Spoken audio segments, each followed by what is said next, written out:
Good evening, everyone. Hi, this is Scotty Sanders coming to you hopefully with a little bit more tan because this past week, Cindy and I spent almost a week in Destin, Florida for study leave. And I've already had several people question me about that. Like, yeah, sure. You're on the beach. What kind of study leave? Okay. So for accountability purposes, let me just go ahead and tell you, I ended up reading 5 books. I can tell you the names of those if you want me to verify, but I'll save that for another time. I did read 5 books, and I wrote actually 12 Facebook talks, just like I'm doing tonight. In fact, the talk that I'm going to share with you tonight is one of the ones that I wrote. So I've got my talks already written through the first quarter of 2019. So I'm pretty excited about that. And I shared with you last week when I was in Florida some of the different talks that are coming up, some kind of the highlight talks coming up, you know, for each, not each week, but maybe one highlight for each month. So anyway, so, you know, one of the books that I read is called The Servant. It's very good. It's a, you know, kind of a parable, novel story. So it's got, you know, in story form, it teaches some leadership, servant type principles. But in that book, one of the things, I can't even remember the context now, but it shared about this particular survey that was done with people that are in their 90s. And it basically asked them, you know, the question of, you know, what in your life do you have a regret about? If you could do it over again, what would you do differently? And I think that's just such an intriguing question. And the 3 top answers that showed up over and over were these 3 things. One, they said they would risk more. Second, they said they would reflect more. And that's really what I did in writing this lesson for tonight. It was really me taking some time and really reflecting on my life and the things that I want to improve in, the things I wish I would have known 20 years ago. So that's what I'm going to be sharing with you. Lessons I wish I knew 20 years ago. So 10 lessons I wish I knew 20 years ago, all right? So again, when they ask this question of what is it that you regret, or if you could do over again, what would you do differently? I would risk more. I would reflect more. And third, they said, I wish I would do more things that would live beyond my life. You know, things of significance. But I thought that was really good. You know, and I think that's a good word for us today. What kind of risk are you taking? You know, do you take time to reflect? So just pausing for a second and reflecting on your life and what do you want, you know, what are you grateful about and what do you want to see happen in the future? And then certainly, what are the things that you're doing to make a significant difference in the world and in people's lives? Okay, so with that, a little bit of a backdrop, I want to share with you these 10 lessons I wish I knew 20 years ago. Now, I've learned these lessons now, but man, it sure would have been helpful if I knew these 20 years ago. And the reason I'm sharing with you tonight and in this Facebook Live is because maybe some of these is something you need to learn now that will help you. And you won't, you know, have to reflect back and say, boy, it'd been helpful to have known this 5 years ago or 10 years ago. So I'm going to just tick through these and talk about them briefly. So here's the first one. And this is going to sound a little bit strong, but it's something I just have a real conviction about. And it's this: don't accept working with people with a bad attitude and bad behavior.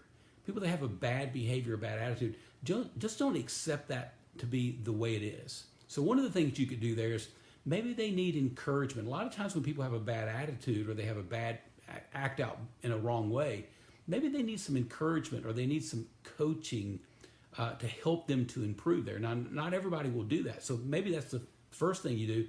But the other thing, if you have something, if that's someone that works for you, don't tolerate that. Don't accept that. That's just the way people are, and it's just the way it has to be. I'm just to the point in my life is too short. I just don't want to work with people that have a bad attitude. They bring you down, and they have bad behavior. So that's one of the things, and I probably allowed that a lot more 20 years ago. I just thought, well, hey, what can I really do about it? I look for ways to encourage people now, or move them out, because if they're not happy, they have a bad attitude, maybe they need to do something different. So that's the first one. Second, be more compassionate with everyone. And let me highlight with my family more than anybody. You know, 20 years ago, I had a couple teenagers. I could have been a lot more compassionate to my daughter and my son. Now they knew that their dad loved them, but there are times that they needed me to have that softer side, more of that nurturing side. Then I was tougher. So that's something, for me, looking back, I wish I would have been more compassionate when they went through a tough time, rather than being, why were you doing this? They needed me to just put my arm around them. And that would go for even friends and other family members. That's one of the things I have a little bit of that regret of. I wish I would have done a better job of being compassionate to everyone. I think I've grown in that. Having grandkids, it's been a big help to me. It just kind of like unlocked something in me to be, I'm much more compassionate to my grandkids than I probably was ever compassionate to my own kids. Here's the third one. Be careful who you listen to. I think back 20 years ago, and I listened to some people that they had my ear, that I don't think they had my best interest at heart, or they had their own agenda. And so I listened to them, and I took some advice from them, and I got opinions from them that cost me in some ways. Now, here's the thing that I've learned through the years. Two things that are dangerous. If you listen to everybody, that can be very dangerous. But if you listen to nobody, that can be dangerous as well. So knowing who to listen to. And listen, the person that I listen to the most now is my wife and my daughter Jenny and my son Jacob. They have my best interest at heart more than anybody. Now, my mom and dad are pretty close there too, no doubt about it. But the ones that are closest to me, and I have a few close friends, when they speak to me, I'm going to listen to them. But the people that want to get my ear, that I have questions about their agenda, don't listen to them. Here's number 4. Don't let your surroundings or your circumstances limit your dreams. Don't let your circumstances or your surroundings limit your dreams. I want you to imagine the possibilities no matter where you are. Now, I've been in the Dallas-Fort Worth area for about 11 years now, maybe over 11 years. And one thing about Dallas, and everybody says, the big D, everything is big in Dallas, and there's some truth there. But it kind of changes your mindset. But what I realized, I had big dreams growing up in a small town in West Monroe. But from people and sometimes my surroundings would limit the possibilities. It was small thinking, or it was just why are you trying to do something that big? I kind of always felt that way. And I wish I would have attempted some things 20 years ago that was in me, but I didn't feel like because of my circumstances or my surroundings, I was willing to do that. And I'd say to you, don't let that be a lid for your dreams. Don't let your surroundings or your circumstances limit that. Number 5 is this. Know when to say no. Know when to say no. Make decisions about the things that you do based on things that you're gifted at doing and you're passionate about, or there's a real need that maybe you can help with. Now, there's always needs, so you have to be careful there, or you'll be doing plenty of stuff, right? And sometimes less is a lot better in your life. You need to, if you're going to take time to reflect and do really important things, you need to do less things. And so you need to be okay with saying no. 20 years ago, because I was much more interested in pleasing people, I would tend to do things to keep people happy. And I've become less inclined to do that. It's not that I don't want people to be happy with me, but that's not my goal, to make you happy. It's just not.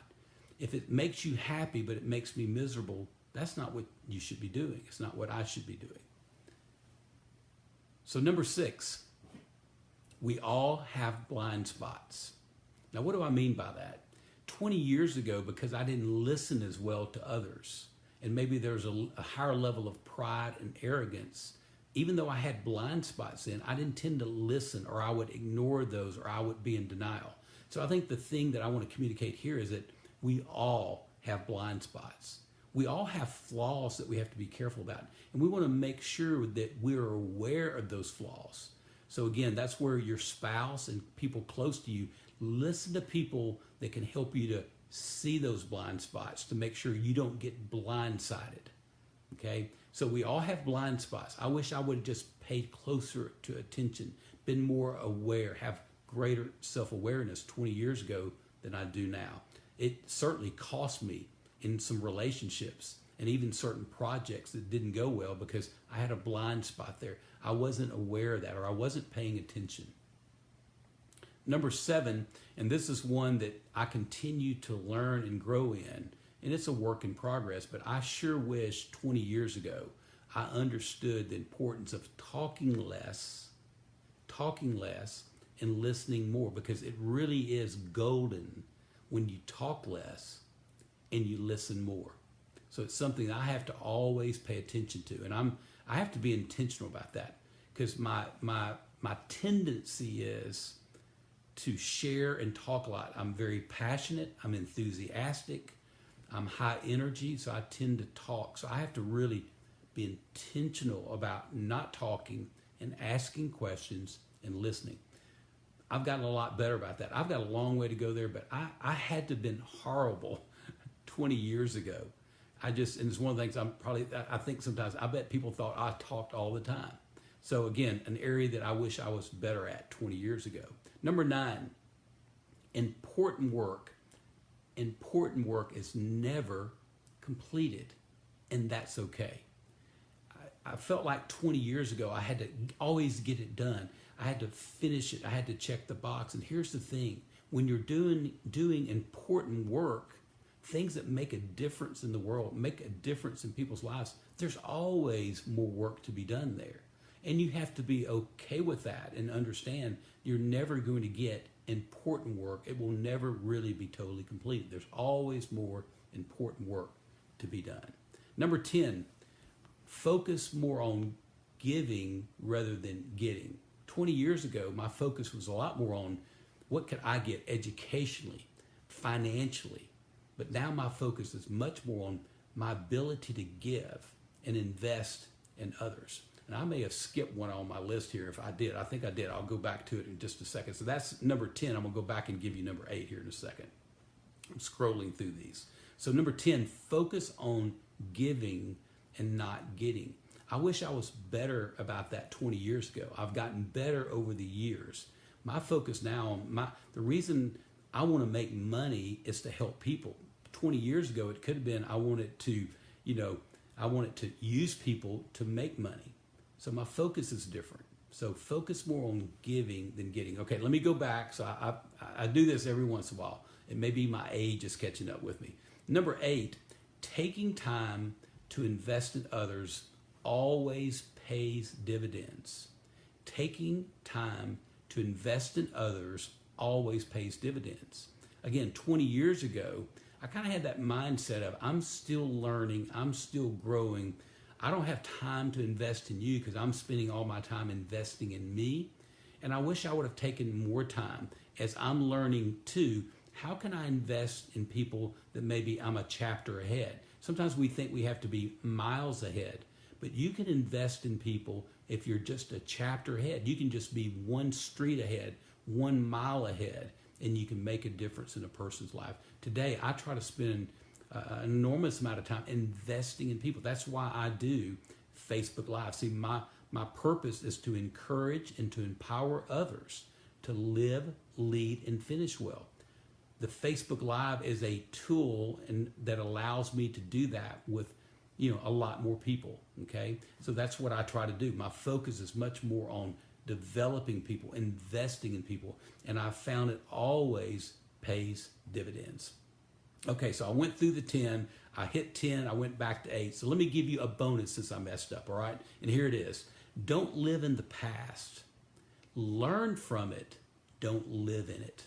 How many of you live in the past and you're stuck there? Listen, we need to learn from the past. We learn from those experiences. We learn from our mistakes, but we don't live there. We learn from it, but we move on from it. We don't live there. So let me ask you, what's an important lesson that you would you wish you could tell yourself 20 years ago, or 10 years ago, or 5 years ago? Maybe it's something that you would say, this is a great lesson. I wish I would have known 5 years ago or 10 years ago, and that could help someone else. So here's a way that you can now invest in somebody else. So I want you to post that. Think about something. What's a lesson you wish you knew or had learned 10 years ago or 20 years ago? I want you to post that I would appreciate that because the chances are I'm going to learn from you, and I want to take the opportunity to do that. And again, I want to say to you, if this has helped you, one of the ways that you can help others and invest in others is to share this. It's a way that we can spread this message to other people, and it's a way that I can invest in people I don't even know because you took the time to share it. So we work as partners in making that happen. And so let me ask you this. What steps will you take today to make sure your next days are your very best days? What steps will you take today to make sure your next days are your very best days? Well, listen, I hope you have a great rest of the week. And I don't know about you, but I'm going to keep leading well. I hope you'll do the same thing. Take care.